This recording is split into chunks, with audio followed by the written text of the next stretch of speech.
un CPU, unidades de memoria, puertos de entrada y de salida, que todos juntos forman una microcomputadora. Estos pues son innovaciones que se emplean en dispositivos a administradores automáticos como herramientas eléctricas, dispositivos médicos, sistemas de control de motores, máquinas de oficina, dispositivos de control remoto, juguetes, entre otras cosas. Ahora pasaremos a la parte de procedimiento y descripción de las actividades realizadas. Lo primero fue el diseño del anteproyecto. Ahí fue donde se plantearon los objetivos del proyecto. También se pensó en la estructura del proyecto, buscando algo grande en caso de tener que subir personas o de cargarlas, y fuerte, pero también tenía que ser ligero, y que tuviera la facilidad de escalar lugares poco altos para que también fuera ágil. Se pensó en ponerle unas llantas grandes y no tan anchas para que no fuera tan pesado y tuviera una mejor estabilidad. Después se hizo la cotización de materiales. Se necesitaban dispositivos con gran exactitud y una gran capacidad para enviar y recibir datos. Solo se contaba con un presupuesto de 1.500 pesos, pero después se realizó una cotización un poco más económica, porque Omar ya contaba con algunos de los dispositivos que se iban a utilizar. Después se hizo la adquisición de materiales nuevos y de los reciclados. Se hizo una lista de los materiales que se necesitaban. Los cables, relevadores, el Arduino y la carcasa del robot, además del control remoto, fueron reciclados. La cámara, la base donde colocaríamos la cámara, entre otras cosas, tuvieron que ser compradas. Después se hizo el diseño del circuito en un programa en la computadora de simulación llamado ISIS.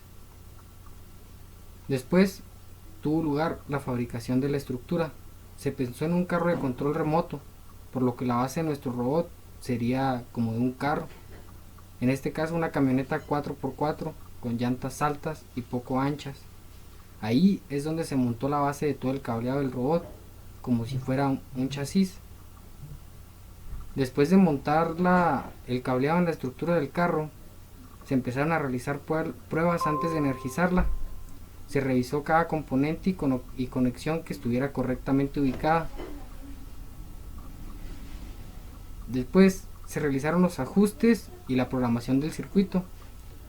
Esta tuvo la ayuda del programa del Arduino de la laptop, donde se dieron las acciones que haría el robot mediante una orden que nosotros le haríamos mediante un control de radiofrecuencia.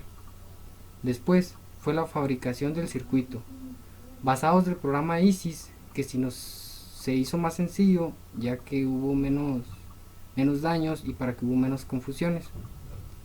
Después se hizo la instalación y el cableado de todos los elementos dentro de la estructura. Esta fue una parte de las partes más complejas para realizarla, ya que eran muchos cables y el espacio pues era un poco reducido. Después pues se optó por armar cada parte por separado para después unirlas. Después se hicieron las pruebas del alcance del robot. Se realizaron pruebas de su calidad al momento de alejarse de su controlador. Utilizamos una cinta de medir, un cronómetro y una aplicación para medir los megapíxeles. Después se hizo el ajuste del circuito y del control y programación. En este nada más se hicieron revisiones 2 o 3 veces para así no tener fallas. Después se realizó un manual de operación. En este manual se trataba de explicar un poco a detalle la manera en que funcionaba el robot. Los acabados finales pues nada más se pensaron en buscar hacer mejoras a un futuro a la cámara o al control de radiofrecuencia. El último paso fue realizar el documento. Para la realización de este siempre fue importante tener fotos y evidencias de lo que se hizo y siempre tratar de escribir lo que se iba avanzando para no tener complejidades al momento de llegar a este punto. Por último, daré lo que se hizo como un plan de trabajo. Como pues no cabe más decir que el encargado de la elaboración del robot fue el compañero Omar Caballero, con asesorías del ingeniero Jesús Caballero Molinar. El diseño del anteproyecto tuvo una duración de 4 semanas, iniciando el 12 de noviembre y finalizando el 10 de diciembre del 2018. La cotización para los materiales tuvo una duración de una semana. iniciando el día del 8 al 13 de febrero. La adquisición de materiales nuevos y reciclados tuvo un lapso de una semana del día 15 al 20 de febrero. El diseño del circuito de control duró una semana también, del día 22 a 27 de febrero. La fabricación de la placa ocupó una semana de tiempo, del día 1 al 5 de marzo. Los ajustes y programación del circuito también utilizó una semana, del día 7 al 12 de marzo. La fabricación del circuito duró una semana, del día 14 al 19 de marzo. La instalación y el cableado también duraron una semana, del día 21 al 26 de marzo. Las pruebas de alcance del robot se realizaron en una semana, del día 28 de marzo al 2 de abril.